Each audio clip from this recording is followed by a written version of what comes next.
લક્ષ્મી, તું જીવતી છે? બાપુ, ત્રિકમે તો આપણને કહ્યું હતું કે એણે એને... મેં જ કહ્યું હતું એમને કે મારા મામાને કહેજો કે હું મરી ગઈ છું કાયમ માટે. બાપુ, લક્ષ્મી જીવતી છે તો તું વસિયતનામું ગયું આપણા હાથમાંથી.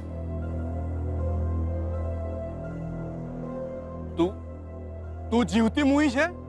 શું બોલો છો મામા તમે? મને એમ કે એટલા દિવસે આપણે મળ્યા તો તમે રાજી થશો.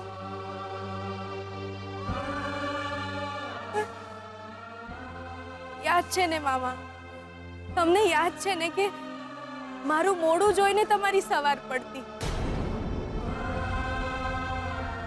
કેટલી શુકનિયાળ હતી હું તમારે માટે. સુકન્યાળ નહીં, કલંક છે તું અમારા માથે. મામા, મરી ગયો તારો મામો. ખબરદાર જો તે મને મામા કહ્યું છે તો, અને ખબરદાર જો ઘરમાં પાછી ફરી છે તો. બાપુ, લાગે છે આ લક્ષ્મીને છે ને વસિયતનામાની ખબર જ નથી, એટલે તો ચૂપચાપ ઊભી છે. સાંભળો, એકાદ તમાચો મારો તમે તો ઘરે પાછી આવશે જ નહીં. સાચી વાત છે બકલા તારી. મેં તો તમને જ મારા મામા માન્યા હતા, અને તમને ભાઈ, અને તમે... ચૂપ કર! ખબરદાર જો તે મને મામા કહ્યું છે તો. મરી ગઈ છે તું અમારા માટે.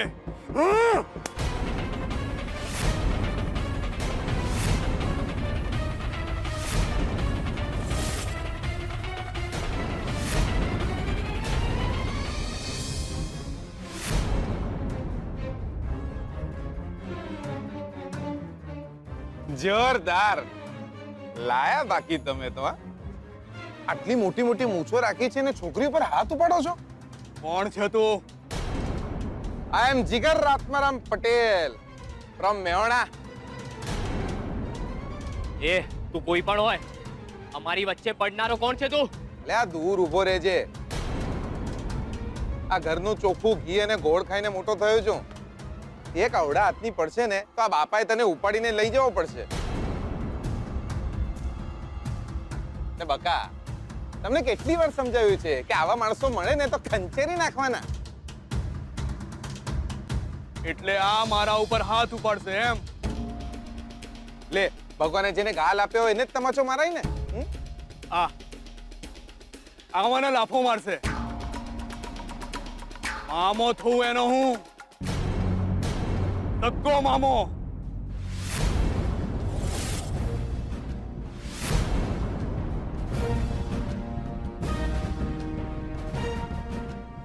આ તમારા મામા છે? યાર દિયોર, તમે તો મને કહ્યું હતું કે... અને તમે જો મામા છો તો પછી આની સાથે આવું શું કામ કરો છો? કાળું મોઢું કર્યું છે આ છોકરીએ. અચ્છા, એવું છે. આપણને તેમ કે પહેલેથી જ આવું હશે. ખબર નહીં કોની જોડે લગ્ન કર્યા છે અને કોની જોડે રહે છે.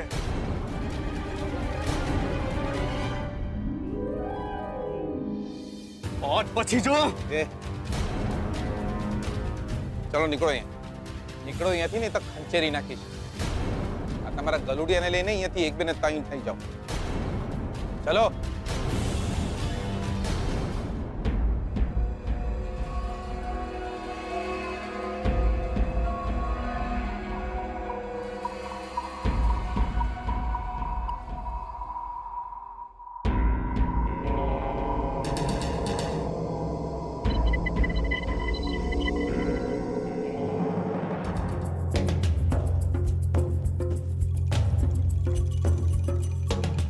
જોરદાર લાયા બાકી તમે.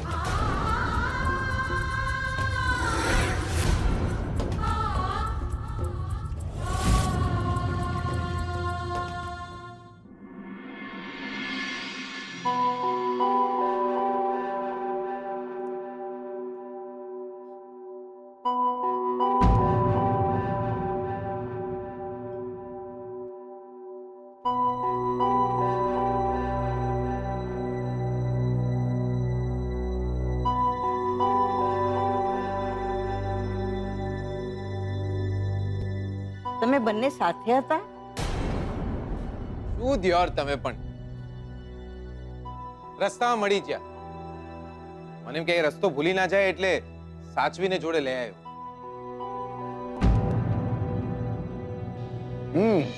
ભાઈ મને તો એમ કે તું છોકરી જોવા ગયો હતો.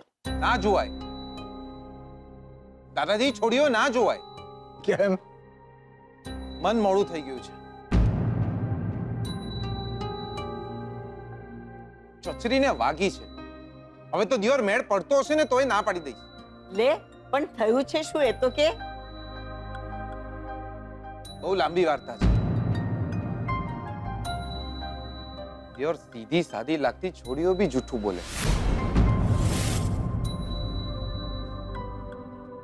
કોણ જૂઠું બોલ્યું? કોક હતું, ભાઈબંધ જેવું લાગતું હતું. પણ માણસના મનમાં કંઈ હોય અને માણસ કંઈ હોય. દિયોર આપણે રહ્યા સીધા સાદા માણસ, મોઢા પર તોડ અને ફટ કરનારા. પણ સામાવાળા માણસના પેટમાં આટલું પાપ હોય તો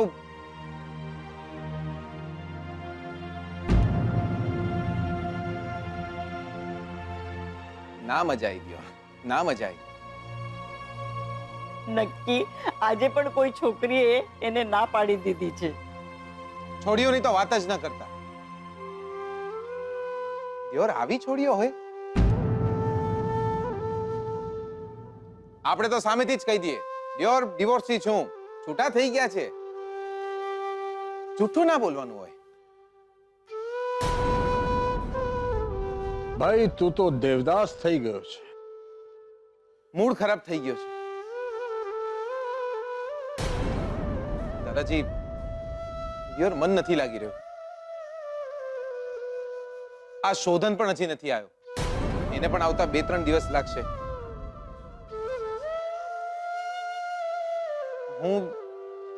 હું મેવણા જતો રહીશ.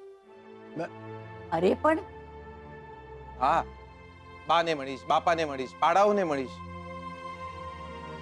પણ અહીંયા નહીં રહી શકું. પણ થયું છે શું એ તો કે.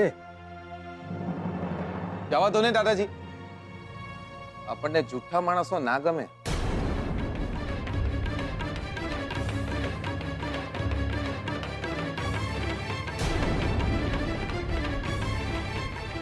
હું અહીંયા નહીં રહીશ.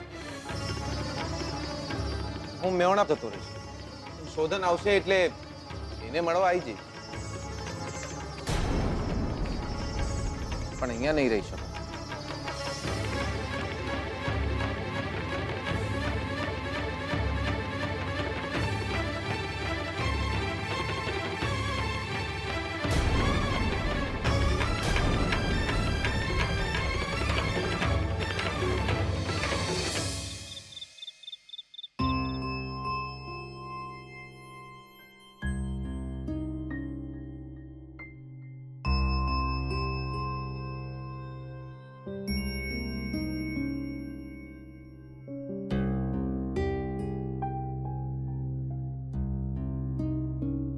જીગરભાઈ, જમવા ચાલો.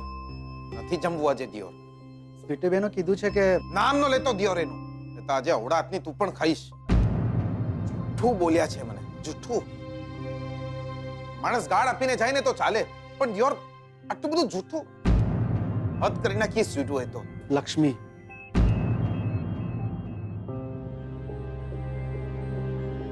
લક્ષ્મી નામ છે એમનું, લક્ષ્મી નામ છે.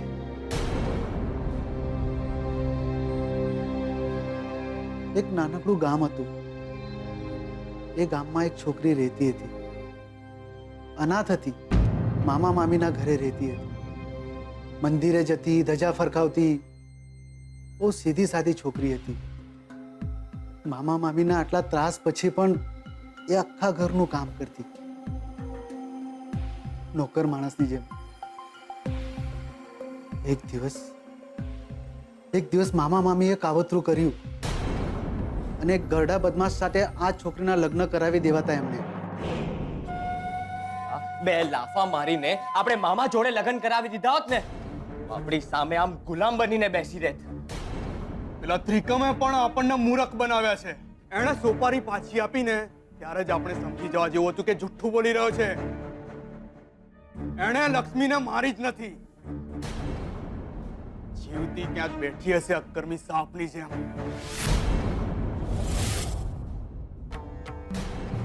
પણ બાપુ, આજ નહીં તો કાલ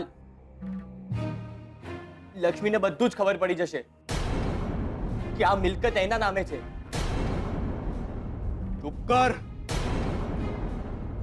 મોઢું ખોલે છે અને ખરાબ બોલે છે. બંગડી પહેરી નથી કે લક્ષ્મી આવશે અને કહેશે કે ઘરમાંથી બહાર નીકળો અને આપણે ઘરમાંથી બહાર નીકળી જઈશું. પોલીસ અને વકીલને લઈને આવી તો જોજો જોજો, એ વકીલ જ લક્ષ્મીને લઈને આવશે. ના ના, હું એવું થવા નહીં દઉં. વકીલ હોય કે વકીલનો બાપ, કોઈ મારું કઈ જ નહીં બગાડી શકે. હું લક્ષ્મીને ખતમ કરી નાખી. આ વખતે સોપારી નહીં આપું, મારા હાથે જ એને મારી નાખી. જે કરવું હોય બાપુ જલ્દી કરો. હવે હું શહેર જઈશ, લક્ષ્મીને શોધીશ અને એને ખતમ કરી નાખીશ. આ ઘર, પૈસો, મિલકત બધું જ મારું છે, બીજા કોઈનું નહીં.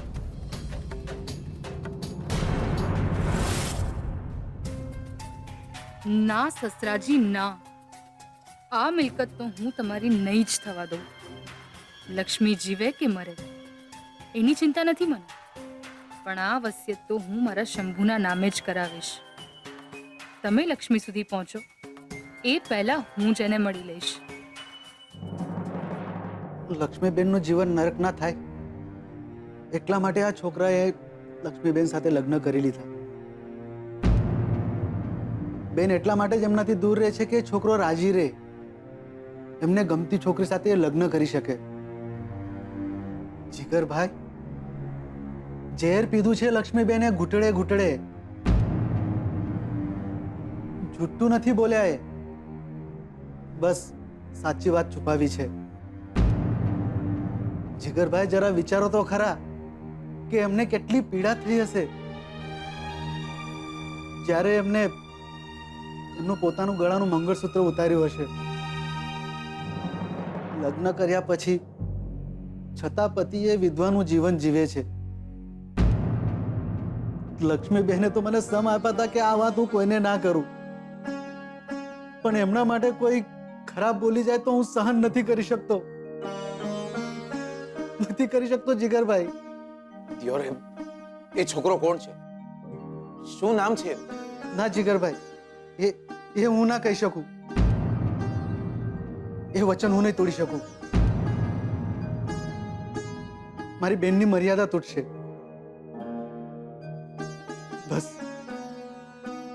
બસ એમના માટે ખરાબ નહીં બોલતા.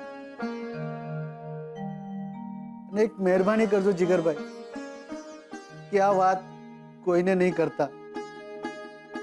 બસ એમના માથે આ ઘરનો આશરો છે એ પણ જતો રહેશે.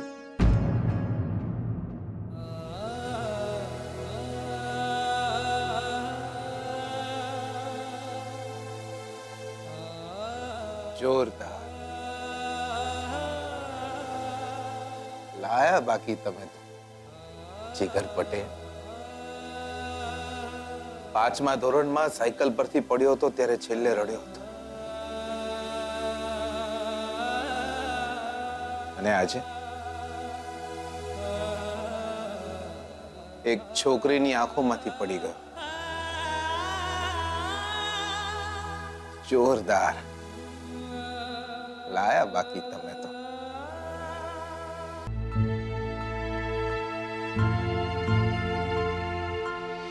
કનિયાળ નહીં, કલંક છે તું અમારા માથે. મામા, મરી ગયો તારો મામો. ખબરદાર જો તે મને મામા કહ્યું છે તો, અને ખબરદાર જો ઘરમાં પાછી ફરી છે તો.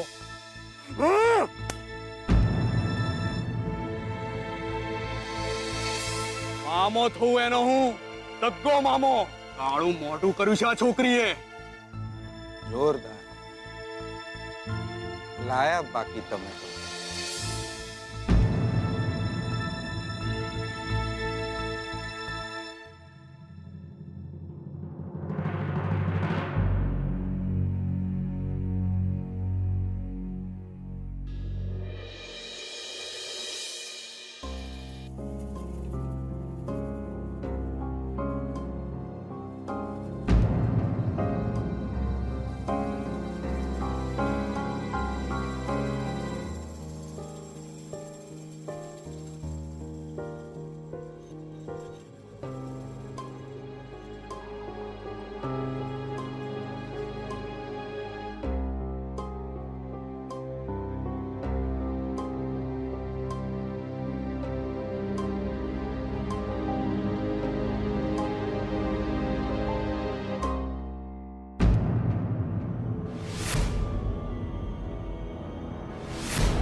ગાળા તારા હો રે છબીલા તારા રંગ ભેરું જુએ તારી વાટ રંગ લો રંગ લો જામ્યો કાલિંદડી ને ઘાટ છો ગાળા તારા.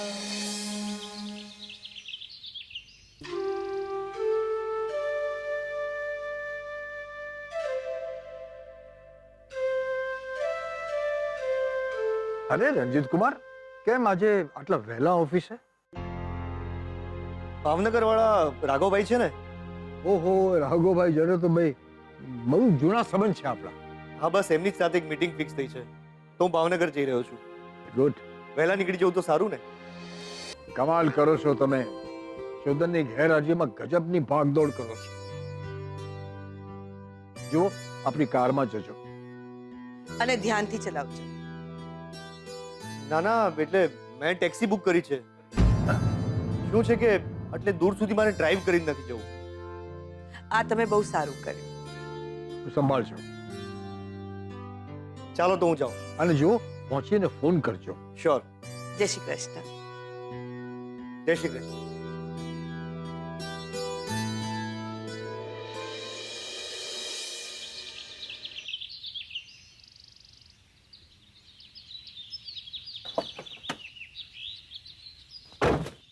મુંબઈ. જી. મુંબઈ જવાનું છે આપણે. પણ સાહેબ, તમે ગાડી બુક કરાવી ત્યારે તો એમ કહ્યું હતું કે આપણે ભાવનગર જવાનું છે.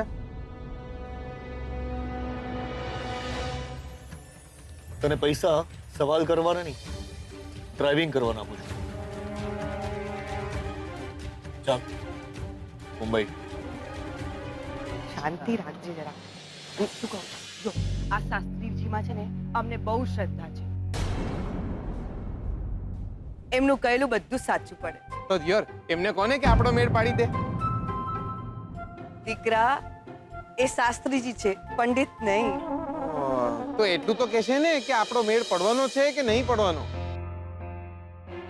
બહુ સમય પહેલા હીરાબા સાથે હું અહીંયા આવી હતી. આ એ જ શાસ્ત્રીજી તો નહીં હોય ને? પહેલાથી ખબર હોત તો હું બેનબા સાથે અહીંયા આવત જ નહીં. ચાલો હવે જઈએ.